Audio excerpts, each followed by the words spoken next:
पाकिस्तान की निकली हवा, चीन को दी सीधी चुनौती, भारत ने समंदर में उतार दिया बाहुबली। INS विक्रांत के रूप में भारत को समंदर का नया सूरमा मिल गया है। प्रधानमंत्री नरेंद्र मोदी ने आज भारत के पहले स्वदेशी विमान वाहक पोत को जलावतरण किया है। इस एयरक्राफ्ट कैरियर का नाम भारतीय नौसेना के उस बहादुर योद्धा के नाम पर रखा गया है जिसने 1971 की लड़ाई में पाकिस्तान को दिन में तारे दिखा दिए थे। उसका भी नाम था विक्रांत, लेकिन नया विक्रांत कई मायनों में ज्यादा ताकतवर है। भारत अब अमेरिका, यूके, रूस, फ्रांस और चीन समेत उन चुनिंदा देशों की फेहरिस्त में शामिल हो गया है जिनके पास ऐसे बड़े युद्धपोतों के निर्माण की घरेलू क्षमता है। हिंदुस्तान के इस नए महारथी के आगे पाकिस्तान और चीन कहां खड़े हैं? पाकिस्तान की बढ़ गई होगी धुकधुकी। 2 साल पहले जब भारत की धरती पर दुनिया के सबसे ताकतवर फाइटर जेट में से एक राफेल ने लैंडिंग की थी तो पड़ोसी पाकिस्तान में खलबली मच गई थी। उसने चीन से फाइटर जेट मांगना भी शुरू कर दिया था। बहरहाल INS विक्रांत को देखकर चीन भी सतर्क हो गया है। अब उसकी दादागिरी के दिन जाने वाले हैं। जब हिंद महासागर में भारत का बादशाह उतर रहा हो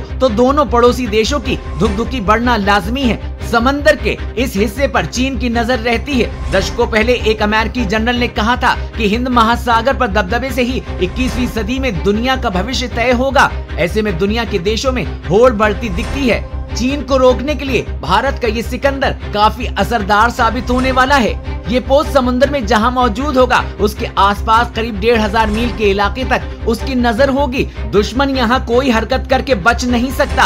1962 मीटर लंबा और 62 मीटर चौड़ा ये जहाज 28 समुद्री मील से लेकर 7500 समुद्री मील की दूरी तय कर सकता है। 20,000 करोड़ रुपए की लागत से बना ये जंबो जहाज 30 टन के 30 प्लेन लेकर चल सकता है। इस जहाज को तैरता शहर कहा जाए तो गलत नहीं होगा। इस पोत पर 1700 से ज्यादा क्रू मेंबर की क्षमता है जिसमें महिला अधिकारियों के लिए स्पेशल केबिन भी शामिल है।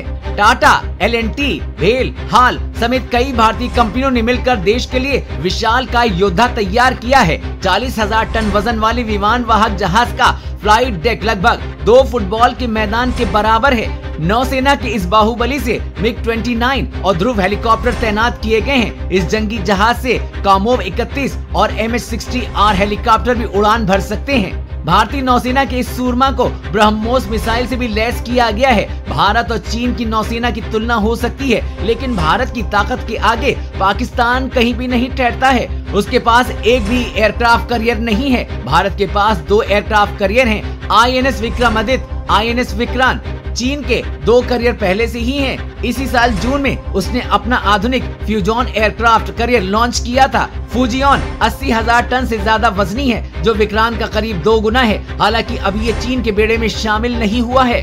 भारत और चीन की बात चली है तो अमेरिका की ताकत भी समझ लेनी चाहिए। अमेरिका एयरक्राफ्ट कैरियर की ताकत और संख्या के मामले में टॉप पर है। हाल ही में अमेरिकी नेवी में USS गेराल्ड R-4 शामिल किया गया है। ये 1,12,000 टन वजनी दुनिया का सबसे बड़ा युद्धपोत है। 4,500 क्रू मेंबर्स की क्षमता वाले इस अमेरिकी पोत की क्षमता INS विक्रांत से 3 गुना ज्यादा है। अमेरिका के इस पोत पर Lockheed Martin F-35 super hornet fighter jet समेत 75 एयरक्राफ्ट तैनात रह सकते हैं। ब्यूरो रिपोर्ट, सरेआम TV।